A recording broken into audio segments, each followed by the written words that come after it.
let's get straight into it. Yeah. Grant, I want your thoughts. What did you think when you first looked at the Niners schedule? There's a lot of 10 a.m. games. There's a lot of traveling. I'm sure there's a lot of air miles that other teams in the Midwest and the East Coast won't have, but all those games are against crap teams. Sorry, pardon my French. I mean, I don't think they're going to lose any of the 10 a.m. games unless they lose to like Chicago or Cincinnati, something like that, Philly. So, I mean, the scheduling's tough. They have that game against Tennessee Thursday night on the road. It's just rough. I mean, how are you going to – that's a loss. Other than that, though, I think whether it's Trey Lance, whether it's Jimmy Garoppolo, this is a schedule the Niners should come away with double-digit wins. Blake, what were your initial thoughts as kind of a more objective view? Well, I mean, Grant's probably the most objective viewer here because he's not a fan. Maybe you guys are right there. I think he's definitely the control case here. All right, Blake, what did you think when you looked at that schedule for the Niners?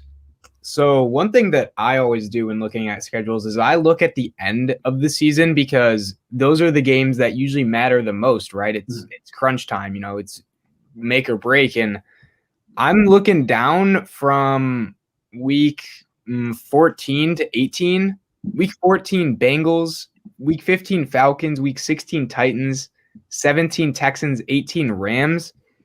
I think they have a pretty reasonable end of the year schedule that if they're in a position that they're pushing for a wild card, like I think they could get in not too terribly difficult for them to get in. Those like the Texans should be, I mean, if they don't beat the Texans, like just get clear house. I mean, not much more to say there. And then like the Falcons, like I don't expect them to be all that great. Same probably with the Bengals.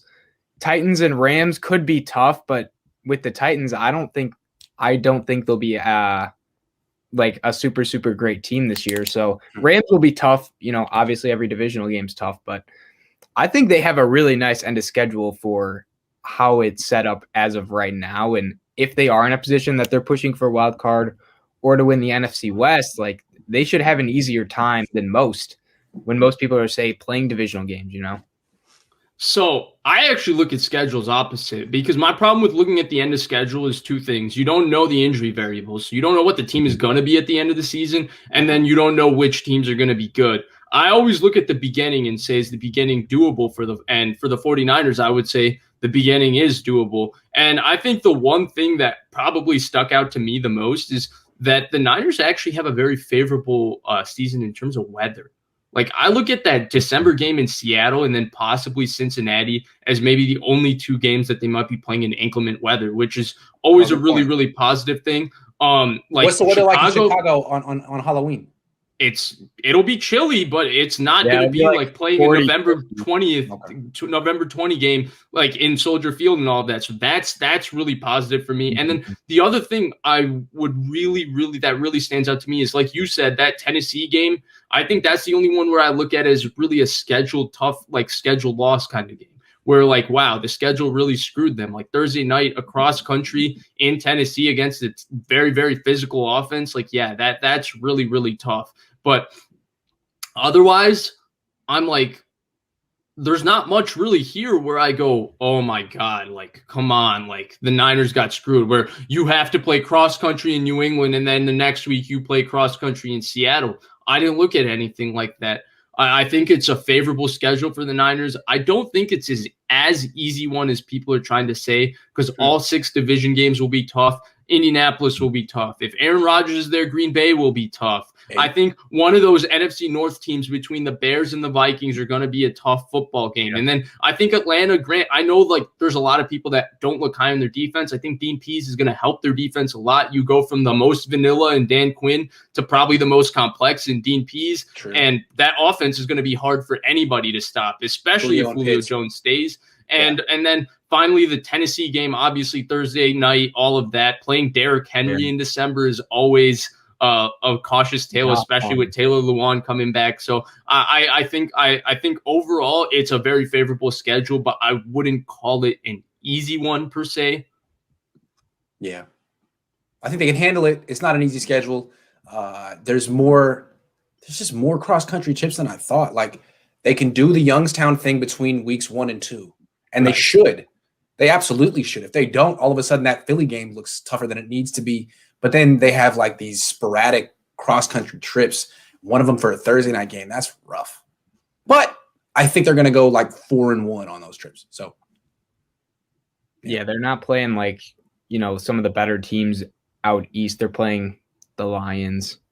Honestly, they lucked out. If it were anyone other than Cincinnati and Jacksonville late in the season on those trips, I would say the Niners would lose just because of the schedule, but they should beat Jacksonville and Cincinnati on the road. I think Jacksonville could be tough. I think depending on how good Tebow is at that point, yeah.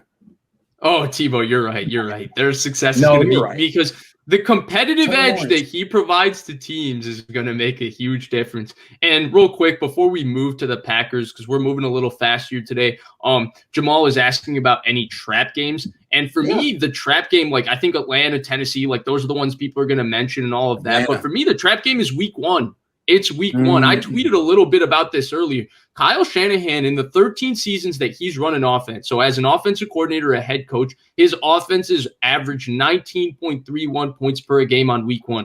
That's not very good for a guy of his caliber. Go look at it compared to McVay or compared to Andy Reid. It's not the best. And you can say, like, obviously, we're judging by the toughest of standards here, right? And you can talk about, well, Jimmy Garoppolo ruined it for him. Well, even with MVP Matt Ryan in 2016 against the 23rd ranked Bucs defense, they only scored 24 points and they lost that game. They averaged 34 points a game that season. So that's 10 less than their season average. So clearly his offenses don't start the fastest. I think with Nick Bosa coming off a torn ACL, obviously Jared Goff can get rattled by pressure, but that's a mean offensive line. We all three really like Penei Sewell. Taylor Decker is one of the most underrated players in the entire NFL. He's a top 10 left tackle in the league, and Frank Ragnow is a top 3 center in the league. So they're going to have a very good offensive line. DeAndre Swift showed something. They're going to be able to run the football. I think what makes it hard is not Detroit or anything. It's just going cross to the Midwest week 1 and playing a very, very physical football game. Now, do I expect the Niners to lose that game? Absolutely not. I expect them to win. It's just going to be an ugly week 1 win the same way the Tampa Bay Buccaneers game was in 2019. Real quick, you say that Kyle Shanahan historically starts slow. So does Jimmy. Look at his numbers. So does Jimmy, man. He's had some terrible preseason, some terrible training camps, some terrible week 1. So the Niners are vulnerable week 1. So here's my question with that, Grant. And Blake, I'd like you to jump in here too. Jimmy, the week 1 we've seen him play not on the 49ers looked outstanding when he played against a near Super Bowl. How much is it Kyle? Yeah, that's what I'm wondering, because we have a 13-game sample size where Kyle Shanahan, other than that, really RG3 was his best week 1 quarterback. And that's because they were unleashing a new offense on the league. Is that when they had the 80-yard touchdown throw to Pierre Garçon? Pierre Garçon, yes. I remember that, yeah. Yeah, I remember that. Blake, any thoughts on that? On just like the Lions in general and kind of like and the week 1 Kyle Shanahan thing that I just threw out. Do you agree with it? Do you disagree with it? I definitely think the point with how many points they've scored is like pretty interesting. And I feel like teams week 1 is very hit or miss in the NFL. Like, if you guys remember last year, the Jaguars won their only game of the season, and they beat the Colts. And everyone was just slamming the Colts and bets. Like, I mean, this Colts team on paper is 10 times better than the Jags. And, I mean, when you watch the season play out, like, yeah, they were. The Jags won 1 game, but it didn't matter because it's week 1, and week 1 in the NFL it's always just it's kind of about which coach has his team ready, right? Yeah, and that's a good point.